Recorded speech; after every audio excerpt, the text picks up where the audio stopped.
আচ্ছা, এর আগের ক্লাসগুলোতে আমরা শক্তি স্তর বা অরবিটের ব্যাপারে ধারণা পাইছিলাম, যে ইলেকট্রন নিউক্লিয়াসের চারপাশে যে ঘোরে বিভিন্ন কক্ষপথে বা শক্তি স্তরে ঘোরে। এই শক্তি স্তরগুলোর নাম দিয়েছিলাম কে, এল, এম, এন।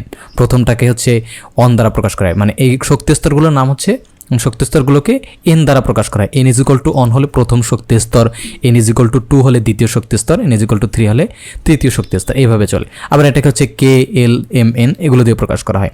এবং এই যে প্রত্যেকটা শেল বা শক্তি স্তরে কয়টা ইলেকট্রন থাকতে পারে তার একটা সূত্র পড়ছিলাম, সূত্রটা 2n²। সেক্ষেত্রে প্রথম কক্ষপথে সর্বোচ্চ 2টা ইলেকট্রন থাকতে পারে, দ্বিতীয় কক্ষপথে সর্বোচ্চ 8টা ইলেকট্রন থাকতে পারে, তৃতীয় কক্ষপথে সর্বোচ্চ 18টা ইলেকট্রন থাকতে পারে এবং চতুর্থ কক্ষপথে সর্বোচ্চ 32টা ইলেকট্রন থাকতে পারে। এটা আমরা একেবারে ডিটেলসে এক্সপ্লেন করছিলাম। কিন্তু এইগুলো দিয়ে, মানে এই সূত্র দিয়ে যখন সব পরমাণুগুলো, বিভিন্ন পরমাণুগুলোর ইলেকট্রন বিন্যাস করতে গেছিলাম বা বিভিন্ন মৌলের ইলেকট্রন বিন্যাস করতে গেছিলাম, তখন কিছু প্রবলেম দেখা যায় যে এই ঘর পূরণ করলো, তারপর এই ঘর পূরণ করলো, এই ঘর পূরণ না করেই এই ঘরে চলে গেলো, মানে এই শেলে চলে গেল। তো এইটা কেন যায়? এইটা ওই সূত্র দিয়ে এক্সপ্লেন করা যায় না, বা অরবিটের কনসেপ্ট বা কক্ষপথের কনসেপ্ট দিয়ে এক্সপ্লেন করা যায় না। তখন আমাদের সাব অরবিট বা উপশক্তি স্তরের ব্যাপারে ধারণা নিতে হয়, বা এর ব্যাপারে এই কনসেপ্টটা ক্লিয়ার থাকতে হয়, তাহলে আমরা এইটার ব্যাপারে, মানে এইটা এক্সপ্লেন করতে পারি। তো এখন আমরা এই জন্যই এটাকে এক্সপ্লেন করার জন্য, এটা কেন হয়েছিল সেটা এক্সপ্লেন করার জন্য আমরা উপশক্তি স্তর বা সাব অরবিটের ব্যাপারে জানবো। তো চলো শুরু করি। এই যে সাব অরবিট, এইটা ব্যাপারটা জানার আগে আর একটা জিনিস জানতে হবে, সেটা অরবিটাল। অরবিটাল জিনিসটা কি? তোমাদের বইও লেখা আছে এবং ম্যাক্সিমাম বইয়ে লেখা থাকে যে সাব অরবিট আর উপশক্তি স্তর আর অরবিটাল এই জিনিসগুলো একই জিনিস। আসলে এই জিনিসগুলো মোটেই এক জিনিস না। সাব অরবিট এক জিনিস, অরবিটাল এক জিনিস। বাট তোমাদের বইয়ে মানে sub orbit is equal to orbital, মানে উপশক্তি স্তর ইজ ইকুয়াল টু অরবিটাল, উপশক্তি স্তর ইজ ইকুয়াল টু অরবিটাল, মানে উপশক্তি স্তর এবং অরবিটাল একই জিনিস হিসাবে দেখানো হয়েছে। আসলে ব্যাপারটা একই জিনিস না। আমরা এইটা এখানে বোঝানোর চেষ্টা করবো। বাট এরপরে এইটা বোঝানোর পর আমরা আগের মতো তোমাদের বইয়ে যেইভাবে দেওয়া আছে যে উপশক্তি স্তর মানে অরবিটাল, এই দুইটাকে একই জিনিস ধরেই আমরা পরবর্তী পড়াটা আগে নেব। বাট এখন মানে জানার জন্য আমরা অরবিটাল জিনিসটা কি সেইটা একটু জানি। চল, তো অরবিটালের সংজ্ঞাটা দেখি। নিউক্লিয়াসের চারদিকে যে নির্দিষ্ট ত্রিমাত্রিক স্থানে কোনো নির্দিষ্ট শক্তি স্তরের ইলেকট্রনের অবস্থানের সম্ভাবনা বেশি থাকে তাকে অরবিটাল বলা হয়ে থাকে। নিউক্লিয়াসের চারদিকে যে নির্দিষ্ট ত্রিমাত্রিক স্থানে কোনো নির্দিষ্ট শক্তি স্তরে ইলেকট্রনের অবস্থানের সম্ভাবনা বেশি থাকে তাকে অরবিটাল বলা হয়ে থাকে। অর্থাৎ নিউক্লিয়াসের চতুর্দিকে ইলেকট্রনের আবর্তনের সর্বাধিক সম্ভাব্য অঞ্চলকে অরবিটাল বলা হয়ে থাকে। আমি মোর দ্যান 100% শিওর এই যে লাইনগুলো বললাম এগুলো থেকে তোমরা কিছুই বোঝো না। তো চলো একটু একটু করে বোঝার চেষ্টা করি। নিউক্লিয়াসের চারদিকে যে ত্রিমাত্রিক স্থানে বা 3 ডাইমেনশন, আমাদের জগৎটা কি 3 ডাইমেনশনাল জগৎ না? 2D কোনটা? এই যে বোর্ডটা তোমরা দেখতে পাচ্ছ, বা তুমি ফোনে দেখো, কম্পিউটার স্ক্রিনে দেখো, যেখানেই দেখো, এটা 2D, একটা পেপার, প্লেন পেপার 2D। আসলে এই যে অরবিটালগুলো এটা 2D-তে না, 3D থেকে এক্সপ্লেন করতে হয়। তো নিউক্লিয়াসের চারদিকে যে নির্দিষ্ট ত্রিমাত্রিক স্থানে কোনো নির্দিষ্ট শক্তি স্তরে ইলেকট্রনের অবস্থানের সম্ভাবনাটা বেশি থাকে, মানে ওই জায়গাগুলোতে ইলেকট্রন পাওয়ার সম্ভাবনা বেশি থাকে, তাকে অরবিটাল বলা হয়ে থাকে। অর্থাৎ নিউক্লিয়াসের চতুর্দিকে ইলেকট্রনের আবর্তনের সর্বাধিক সম্ভাব্য অঞ্চলকে অরবিটাল বলা হয়ে থাকে। আমি একটু যদি একে দেখাই তোমাদেরকে, ধরো এই নিউক্লিয়াস, এই নিউক্লিয়াস। এখন নিউক্লিয়াসের চারদিকে ইলেকট্রন পাওয়ার সম্ভাবনা, ধরো এরকম ইলেকট্রন পাওয়ার সম্ভাবনা, এই জায়গায় ইলেকট্রন পাওয়ার সম্ভাবনা আছে, এই জায়গায় ইলেকট্রন পাওয়ার সম্ভাবনা আছে, এই জায়গায় ইলেকট্রন পাওয়ার সম্ভাবনা আছে।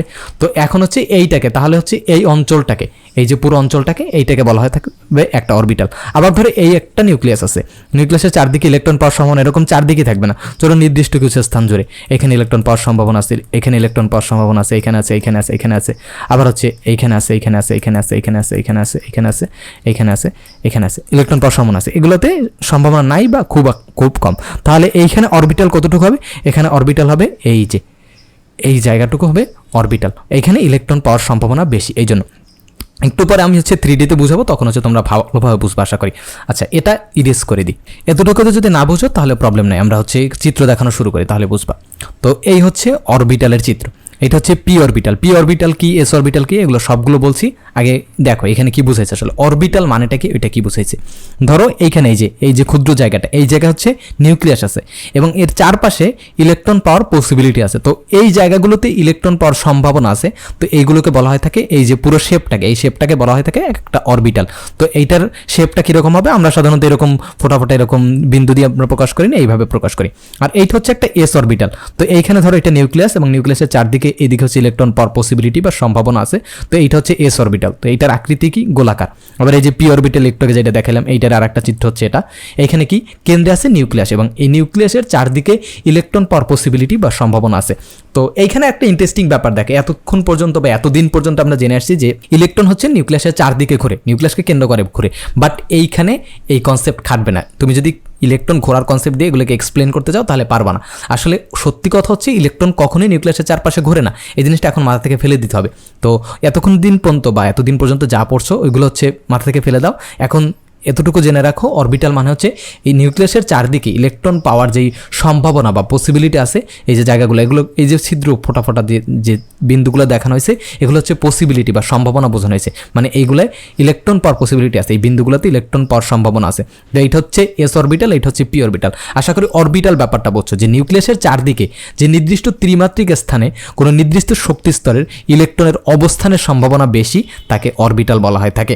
তো আমি যদি 3Dতে যাই তাহলে একটু হয়তো ভালোভাবে বুঝবা তোমরা। তো হচ্ছে 3Dতে চলে যাই। এই যে দেখো কোথায় গেল, এখানে তো ছিল পি অরবিটাল। এই যে দেখো এইটা হচ্ছে পি অরবিটাল, মানে এই জায়গাগুলোতে এখানে হচ্ছে গোল চিহ্ন দ্বারা দেখানো হয়েছে, বাট এগুলো খুব পসিবিলিটি বোঝানো হয়েছে। সো 3 ডাইমেনশনে এইখানে যদি নিউক্লিয়াসটা থাকে এর চারপাশে এই স্থানগুলোতে ইলেকট্রন পাওয়ার পসিবিলিটি বেশি। তো এই জন্য হচ্ছে এইটাকে পুরোটাকে একটা অরবিটাল বলা হয়ে থাকে, এটাকে পি অরবিটাল বলা হয়ে থাকে। আমি আরেকটা চিত্র দেখাই। এই যে দেখো মানে নিউক্লিয়াসের চারদিকে ইলেকট্রন পাওয়ার পসিবিলিটি এই জায়গাগুলোতে বেশি আছে, এই জন্য এইটা হচ্ছে অরবিটাল, এটা হচ্ছে পি অরবিটাল। আর আমি যদি হচ্ছে এস অরবিটালটাকে দেখাই, এটা হচ্ছে এস অরবিটাল, মানে ইলেকট্রন পাওয়ার পসিবিলিটি নিউক্লিয়াসের চারদিকে ইলেকট্রন পাওয়ার পসিবিলিটি এই জায়গাগুলোতে বেশি। আমি যদি হচ্ছে এসপি ডি অরবিটাল যদি দেখাই, আমি এসপি ডি, এই যে ডি অরবিটাল, দেখো ডি অরবিটালের চিত্রটা একটু অদ্ভুত, 3D ছাড়া এটা বোঝা যায় না। এই যে আশা করি দেখছো, এটা কি একেবারে ভালোভাবে ডিটেলসে বোঝার দরকার নেই, এগুলো হচ্ছে অনেক কমপ্লেক্স টপিক। জাস্ট জেনে রাখো যে অরবিটাল কি এবং অরবিটালের শেপটা কি। তো আশা করি অরবিটাল ব্যাপারটা বুঝছো। এরপরে কি আছে দেখি। এখানে সবগুলো অরবিটালের একটা ছবি দেওয়া আছে। এটা হচ্ছে এস অরবিটাল, এটা হচ্ছে এটা হচ্ছে এস অরবিটাল, এটা হচ্ছে পি অরবিটাল, এটা হচ্ছে পি অরবিটাল, এটা হচ্ছে ডি অরবিটাল। যাই হোক এটা পরে এক্সপ্লেন করছি। এখানে সবগুলো একটা চিত্র দেওয়া আছে, চাইলে একটা স্ক্রিনশট দিয়ে রাখতে পারো, তোমরা দেখতে পারো পরে, ইন্টারেস্টিং ব্যাপারটা। আচ্ছা, এরপর হচ্ছে উপশক্তি স্তর বা সাব অরবিট। সাব অরবিটের সংজ্ঞাটা প্রথমে দেখি, তারপর এক্সপ্লেন করি। কোনো পরমাণুর যে কোনো প্রধান শক্তি স্তরকে যতটি স্তরে বিভক্ত করা যায় তাদের প্রত্যেকটিকে উপশক্তি স্তর বলা হয়ে থাকে, একে এল দ্বারা প্রকাশ করা হয়ে থাকে। তো যেটা বলছিলাম যে শক্তি স্তর, এতদিন পর্যন্ত আমরা পড়ে আসছি শক্তি স্তর যেখানে হচ্ছে ইলেকট্রনগুলো থাকে, বা প্রধান শক্তি স্তর যেগুলোকে বলা হয়ে থাকে, যেটাকে আমরা এন দ্বারা প্রকাশ করছি। তো প্রধান শক্তি স্তর হচ্ছে ইলেকট্রন নিউক্লিয়াসের চারদিকে যেই স্থানগুলোকে কেন্দ্র করে ঘুরে, বা ধরা হয় যেই স্থানগুলোকে কেন্দ্র করে ঘুরতেছে, ওইটা হচ্ছে শক্তি স্তর বা অরবিট। এবং উপশক্তি স্তর হচ্ছে ওই অরবিটগুলোকে যে ছোট ছোট অংশে ভাগ করা যায় বা যতটি স্তরে ভাগ করা যায় তাদেরকে প্রত্যেকটিকে উপশক্তি স্তর বলা হয়, একে এল দ্বারা প্রকাশ করা হয়ে থাকে। এখন এই যে এল এম এগুলোর আলাদা নাম আছে। এই যে এন, প্রথম এন দিয়ে প্রকাশ করছিলাম শক্তি স্তরকে, একে বলা হয়ে থাকে প্রধান কোয়ান্টাম সংখ্যা, এবং এই যে এল একে বলা হয়ে থাকে সহকারী কোয়ান্টাম সংখ্যা। এটা তোমাদের বইতে নাই, তোমাদের জানানো দরকার নেই, জাস্ট হচ্ছে একটু যদি কেউ অতিরিক্ত জানতে চায় জন্য বলে রাখলাম। যাই হোক, কোনো পরমাণুর প্রধান শক্তি স্তরকে যতটি স্তরে বিভক্ত করা যায় তাদের প্রত্যেকটিকে উপশক্তি স্তর বা সাব অরবিট বলা হয়ে থাকে। তো এই যে উপশক্তি স্তর বা সাব অরবিট, এটা যদি আমি একটা গল্পকে একটা উদাহরণ দিয়ে বোঝাই তাহলে হয়তো তোমরা ভালোভাবে বুঝতে পারবে। তো একটা বিল্ডিংকে তুমি যদি একটা পরমাণুর সাথে তুলনা করো, তাহলে ওই বিল্ডিংয়ের প্রত্যেকটা ফ্লোর, যেটাকে আমরা তলা বলি, একতলা দুইতলা, সো এক একটা ফ্লোরকে তুমি যদি শক্তি স্তর বা অরবিটের সাথে তুলনা করো, তাহলে কি হয় যে একটা বিল্ডিং আছে, বিল্ডিংয়ে আমরা একটা পরমাণু ধরলাম এবং এর যে ফ্লোরগুলো, এই ফ্লোরগুলোকে আমরা একটা অরবিট ধরলাম বা শক্তি স্তর ধরলাম। এখন দেখো প্রত্যেকটা ফ্লোরে বিভিন্নভাবে হচ্ছে অ্যাপার্টমেন্ট থাকে না বা ফ্ল্যাট থাকে না। তো আমি যদি একে দেখাই, ধরো একটা ফ্লোরের উপর দিকে তাকাইলা, তো এই ধরো একটা বিল্ডিংয়ের উপর থেকে দেখলা, ধরো একটা ফ্লোর, তো এই ফ্লোরে ধরো এইখানে একটা অ্যাপার্টমেন্ট আছে, এখানে ধরো মাঝখানে সিঁড়ি, তো এইখানে একটা ফ্ল্যাট আছে বা অ্যাপার্টমেন্ট আছে, এখানে একটা ফ্ল্যাট আছে বা অ্যাপার্টমেন্ট আছে, এখানে একটা ফ্ল্যাট আছে বা অ্যাপার্টমেন্ট আছে। তো এই যে জায়গাগুলো বা এই যে এক একটা ফ্লোরের ভিতর যে বিভিন্ন জায়গাগুলো, এইগুলি হচ্ছে সাব অরবিট বা উপশক্তি স্তর, মানে জাস্ট হচ্ছে তোমাদের বোঝানোর জন্য বলতেছি, এইটা কিন্তু কোনো জায়গায় দেওয়া নাই, বা এটা এই গল্পটা হচ্ছে আমার নয়, আমি হচ্ছে শাওন ভাইয়ের কাছ থেকে শিখছি। শাওন ভাই হচ্ছে এখন শিখতে আছে, তো উনি একটা ক্লাসে বলছিল, ওইখান থেকে শিখছি। যাই হোক, একটা বিল্ডিংকে যদি আমরা একটা পরমাণুর সাথে তুলনা করি, তাহলে ওই পরমাণুর মানে ওই বিল্ডিংয়ের প্রত্যেকটা ফ্লোরকে আমরা তুলনা করতে পারি অরবিট বা শক্তি স্তরের সাথে। এবং ওই যে বিল্ডিংয়ের ভিতর বা বিল্ডিংয়ের প্রত্যেকটা ফ্লোরতে বিভিন্নভাবে ফ্ল্যাটগুলো সাজানো থাকে, তো ওই ফ্ল্যাটগুলো কোন ওরিয়েন্টেশনে সাজানো থাকবে, বা ফ্ল্যাটগুলোকে আমরা হচ্ছে তুলনা করতে পারি উপশক্তি স্তরে। এবং এই যে প্রত্যেকটা ফ্ল্যাটে তো রুম থাকে কতগুলো, তাই না? তো এই রুমগুলোকে আমরা তুলনা করতে পারি অরবিটালের সাথে, তাহলে হচ্ছে তোমাদের কনসেপ্টটা ক্লিয়ার হয়ে যায়।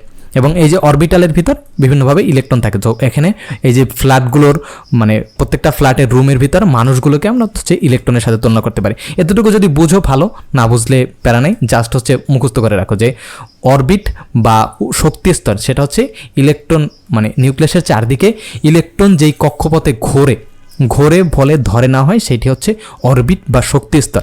এবং এই যে অরবিট বা শক্তি স্তরগুলোকে যেই যতগুলো স্তরে বিভক্ত করা যায় তাদেরকে বলা হয় থাকে উপশক্তি স্তর বা সাব অরবিট। এবং ইলেকট্রন কিভাবে থাকে বা কোন জায়গাগুলোতে থাকতে পারার পসিবিলিটি বা সম্ভাবনা, একটু আগে যেটা বলছিলাম, যে দ্বারা আমি ডিলিট করি, ওয়েট, এই যে নিউক্লিয়াসের চারদিকে নির্দিষ্ট ত্রিমাত্রিক স্থানে নির্দিষ্ট শক্তিস্থল ইলেকট্রনের অবস্থানের সম্ভাবনা যে জায়গায় বেশি থাকে সেগুলো হচ্ছে অরবিটাল। তো এত কিছু যদি না বুঝো, তোমাদের বইতে অরবিটাল এবং হচ্ছে সাব অরবিটকে একই হিসাবে ধরা হয়েছে, তো সেই হিসাবে আমরা ওইভাবেই পড়বো। এখন আর এগুলো নিয়ে ক্যাচাল করবো না, যতটুকু বুঝছো মোরতে না। আচ্ছা, যাই হোক, এরপরে কি আছে? এটাকে এল দ্বারা প্রকাশ করা হয়। এখন এই যে একটু আগে যেটা দেখছিলাম সেইটারই হচ্ছে একটা চিত্র আছে, আমি এইটা দিয়ে বোঝাতে চাইছিলাম, এর আগে হচ্ছে নিজে আঁকাআঁকি করে বুঝাই ফেলাইছে। তো এখানে ব্যাপারটা কীরকম, এই যে ধরো যে একটা গোল চিহ্ন আছে, এইটা হচ্ছে একটা শেল বা শক্তি স্তর, এবং এই শক্তি স্তরগুলো কতগুলো ভাগে বিভক্ত বা কতগুলো ব্লকে বিভক্ত। এই ব্লকগুলোকে এইভাবে দেখানো হয়েছে, ব্লকগুলো এখানে ভিতরে ঢুকাই দিচ্ছে, এটার ভিতরে এরকম না, জাস্ট ধরো এইটার ভিতরেই, এই যে অরবিটটার ভিতরেই হচ্ছে বিভিন্ন ব্লকে বিভক্ত আছে, যেই জায়গায় হচ্ছে ইলেকট্রনগুলো থাকতে পারে। তো এইটার ভিতরে ধরো বিভিন্ন ভাগে বিভক্ত, বা এই শেলটা, এই শক্তি স্তরটা বিভিন্ন ভাগে বিভক্ত বা কয়েকটা স্তর বিভক্ত, এই স্তরগুলোকে এখানে ব্লক আকারে দেখানো হয়েছে। তো এইগুলোই হচ্ছে সাবশেল, এই যে ব্লকগুলা। এবং এই সাবশেলের ভিতর ইলেকট্রন পাওয়ার পসিবিলিটির যে শেপ, এইটাই হচ্ছে অরবিটাল। তো আশা করি এতটুকু বুঝছো। এরপরে কি আছে দেখি, এরপর হচ্ছে ওই যে উপশক্তি স্তরের ওই সংজ্ঞাটা দেওয়া আছে। এখন হচ্ছে এইটার সূত্র আছে কিছু, এই সূত্রগুলো দেখি।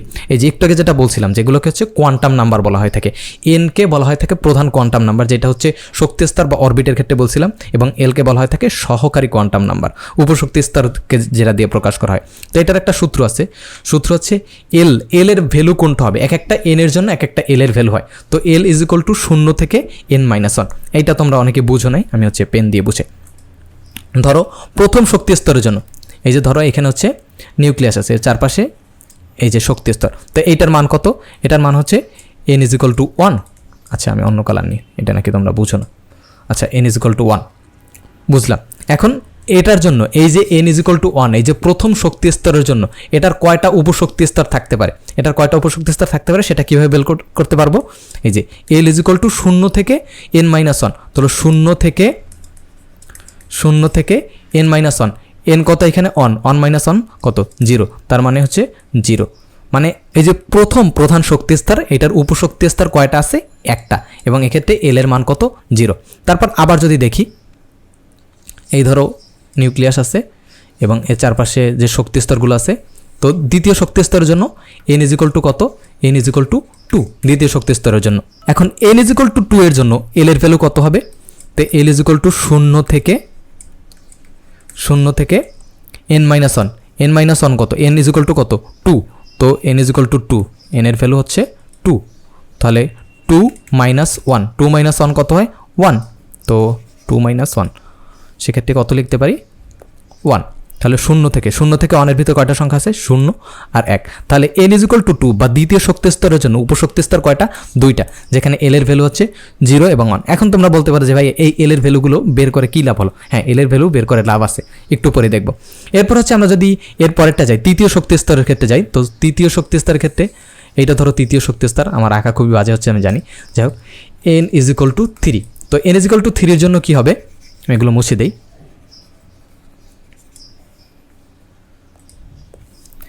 তাহলে n=3, মানে তৃতীয় শক্তি স্তরে কয়টা উপশক্তি স্তর আছে আমরা এটা বের করব। তাহলে 0 থেকে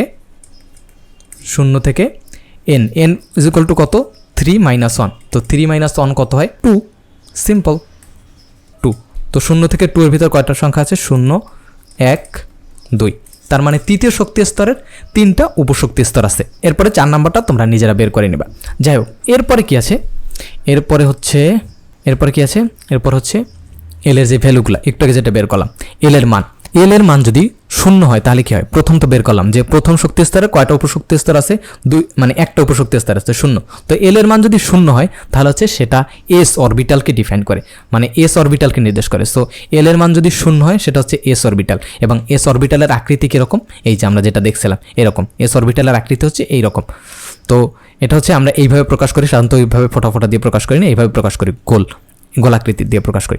এরপর কি? এরপর হচ্ছে এল এর মান যদি অন হয়, তো দ্বিতীয় শক্তি স্তরের ক্ষেত্রে দেখছিলাম n = 2 এর ক্ষেত্রে এল এর মান কয়টা ছিল? 0 এবং 1। তো সেক্ষেত্রে যে 0 এবং 1, 0 এর জন্য তো এইটা এসি আছে, এবং 1 এর জন্য মানে এল এর মান যদি অন হয় তখন সেটা হচ্ছে পি অরবিটাল। তো পি অরবিটালের আকৃতি কীরকম? পি অরবিটালের আকৃতি এরকম ডাম্বেল আকৃতি, এই যে যেটাকে আমরা হচ্ছে এইভাবে প্রকাশ করি। আমরা সাধারণত আসলে এইভাবে প্রকাশ করি ব্যাপারটাকে, পি অরবিটালকে, এই যে, আচ্ছা এইভাবে না, সরি একটু ভুল হয়েছে, এই যে ডাম্বেল আকৃতি, এইভাবে প্রকাশ করি।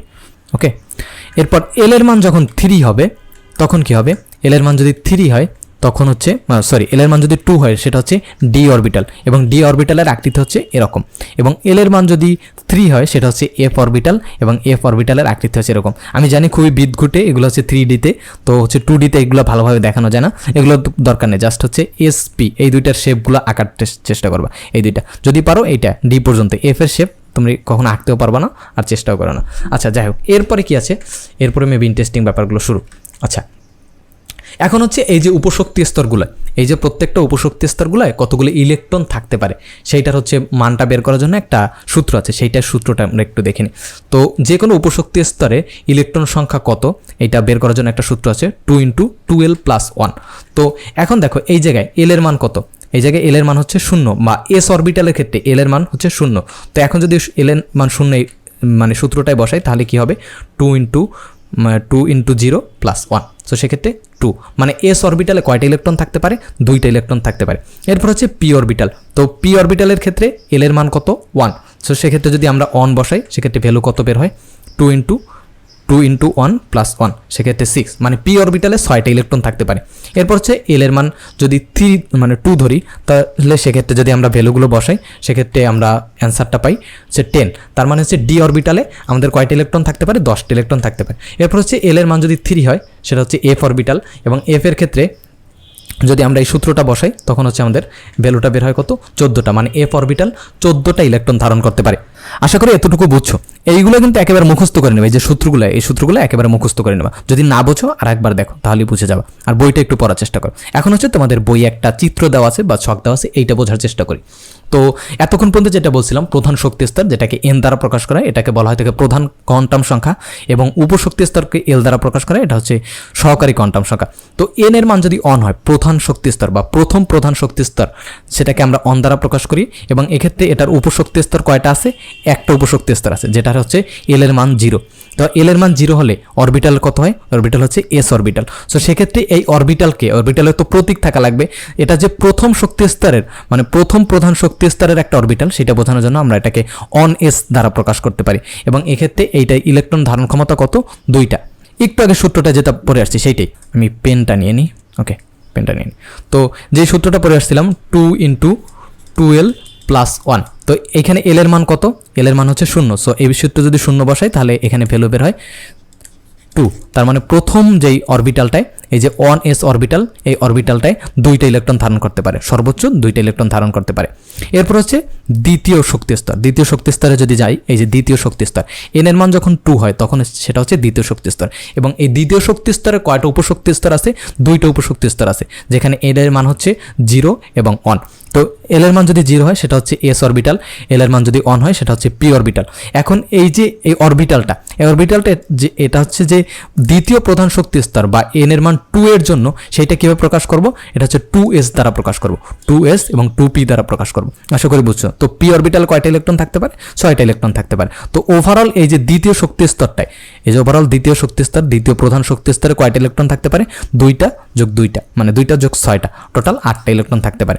এরপর আসি তৃতীয় শক্তি স্তর। 3 নম্বর শক্তি স্তরের ক্ষেত্রে উপশক্তি স্তরের মান কয়টা বের করছিলাম? 3টা, 0, 1 এবং 2, মানে এল এর মান, মানে তৃতীয় প্রধান শক্তি স্তরের জন্য উপশক্তি স্তর আছে কয়টা? টোটাল 3টা উপশক্তি স্তর আছে, এবং এই 3টা উপশক্তি স্তরের ক্ষেত্রে এল এর ভ্যালু কত? 0, 1, 2। তো এল এর ভ্যালু যদি যখন 0 হয় তখন হচ্ছে সেটা এস অরবিটালকে নির্দেশ করে, এবং এল এর মান যখন অন হয় সেটা পি অরবিটালকে নির্দেশ করে, এবং এল এর মান যখন 2 হয় তখন সেটা ডি অরবিটালকে নির্দেশ করে। তো এই যে অরবিটালটা যে তৃতীয় শক্তি স্তরের অরবিটাল, এটাকে আমরা কিভাবে প্রকাশ করি? 3s দ্বারা। এবং এটা যে তৃতীয় শক্তি স্তরের পি অরবিটাল, এটাকে হচ্ছে 3p দ্বারা প্রকাশ করি, এবং এটা যে তৃতীয় শক্তি স্তরের ডি অরবিটাল, এটাকে আমরা 3d দ্বারা প্রকাশ করি। তো ধরো একটা লিখে দিল যে 4p, তো 4p এর ক্ষেত্রে এটা হচ্ছে কোন প্রধান শক্তি স্তরের অরবিটাল? এটা হচ্ছে চতুর্থ প্রধান শক্তি স্তরের অরবিটাল, মানে এন এর ভ্যালু এখানে হচ্ছে 4, n = 4, এবং এখানে হচ্ছে এটা কত নম্বর উপশক্তি স্তর বা উপশক্তি স্তরের ক্ষেত্রে এল এর ভ্যালু কত? এটা এল এর ভ্যালু হচ্ছে, পি এর ক্ষেত্রে এল এর ভ্যালু কত? পি এর ক্ষেত্রে এল এর ভ্যালু হচ্ছে 1। আশা করি এতটুকু বুঝছে। এরপর হচ্ছে চতুর্থ প্রধান শক্তি স্তর, যেটার মান হচ্ছে 4, n = 4। তো চতুর্থ প্রধান শক্তি স্তরের জন্য উপশক্তি স্তর কয়টা? 4টা। কি? 0, 1, 2, 3, 3টা। সো 0 এর জন্য, এল = 0 এর জন্য এটা হচ্ছে এস অরবিটাল, 1 এর জন্য পি অরবিটাল, 2 এর জন্য ডি অরবিটাল, 3 এর জন্য এফ অরবিটাল। তো এস অরবিটাল, এই যে এস অরবিটালটা, এটা যে কত নম্বর প্রধান শক্তি স্তর অরবিটাল, এটাকে আমরা কিভাবে বুঝবো? এটা হচ্ছে 4s দ্বারা বুঝবো। তো এটার প্রধান মানে ইলেকট্রন ধারণ ক্ষমতা কত? 2টা।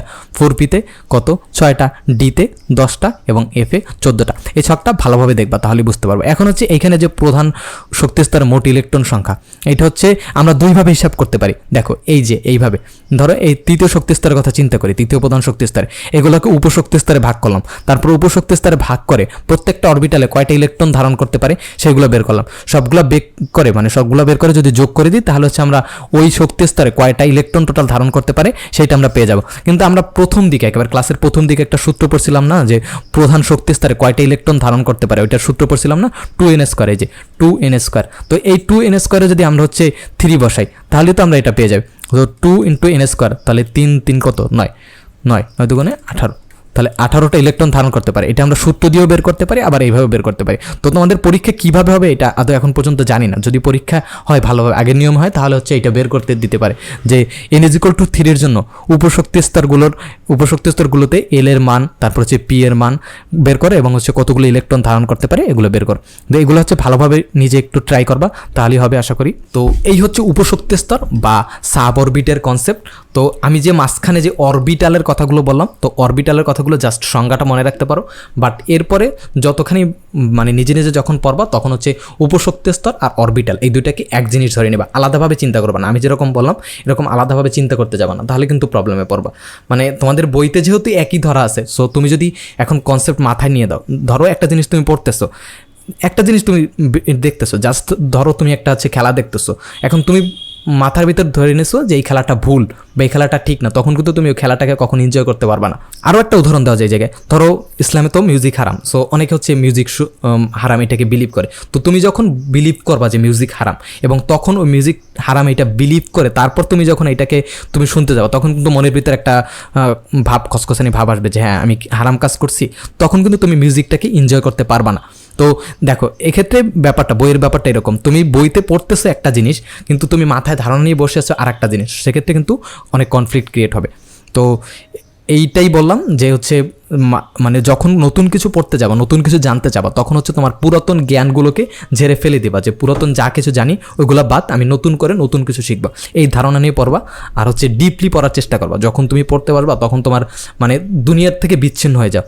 মানে যেই কাজটাই করো, যেই সময় যেই কাজটা করো, লেটস সে তুমি ক্রিকেট খেলতেছো, তখন যদি তুমি মনে করো ধরো বল আসতেছে, তখন যদি তুমি মনে করো যে তোমার বাসায় অনেক পড়া বাকি আছে, তখন তুমি না পারবা বলটা খেলতে, না পারবা বাসার পড়া পড়তে। সো যেই সময় যেই কাজটা করো ওই কাজটা তোমার বেস্ট এফোর্টটা দিয়ে করো, সর্বোচ্চ শক্তি দিয়ে করার চেষ্টা করো, বা মানে ব্রেনের সর্বোচ্চটা ব্যবহার করার চেষ্টা করো ওই সময়। তো পড়ার সময় যা হোক, তোমার ফ্যামিলিতে প্রবলেম, তোমার রিলেশনশিপে প্রবলেম, যাই হোক, যা কিছু হোক, দুনিয়া যা কিছু হোক, বা তোমার রেজাল্ট খারাপ, আগে কি হয়েছে না হয়েছে সব কিছু ছেড়ে দিয়ে জাস্ট তুমি এখন পড়তেছে, এইটা হচ্ছে তোমার মেইন টার্গেট হওয়া উচিত।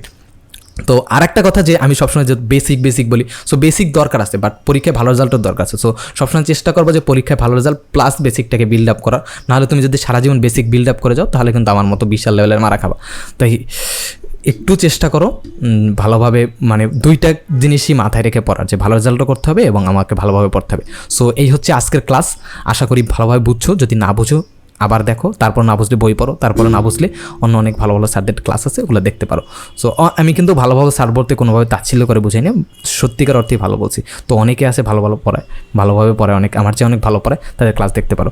সো এই হচ্ছে আজকের ক্লাস। যদি কোনো ভুল হয় নির্দ্বিধায় কমেন্ট করতে পারো। আর আমাদের একটা ফেসবুক গ্রুপ আছে এবং আমাদের হচ্ছে গ্রুপ প্লাস আরও কিছু স্টোর আছে। তো আমাদের এই যে অ্যানিমেটেড ক্লাসগুলোকে ম্যানেজ করার জন্য আমাদের হচ্ছে প্রচুর কস্ট, মানে এগুলো তো কস্টলি তাই না, তো প্রচুর খরচ যায়। সো সেগুলোকে ম্যানেজ করার জন্য আমাদের হচ্ছে একটা শপ ওপেন করছি, ওইখানে তোমাদের পড়াশোনার জন্য যাবতীয় সব জিনিসপত্র সব কিছু পেয়ে যাবো আশা করছি। সো ওইগুলো ভিজিট করতে পারো। আর অবভিয়াসলি আমাদের গ্রুপটা জয়েন হয়ে নেবা, কারণ তোমাদের কোনো কোশ্চেন থাকলে তোমরা যে কমেন্টগুলো করো, ওই কমেন্টে অনেক সময় ধরো ছবি দেওয়া দরকার হয়, তো ওইগুলো হচ্ছে আমরা দিতে পারি না, তো এক্ষেত্রে একটু প্রবলেম হয়। তো এই হচ্ছে আজকের ক্লাস, দেখা হবে হয়তো পরবর্তী কোনো ভিডিওতে। আসসালামু আলাইকুম।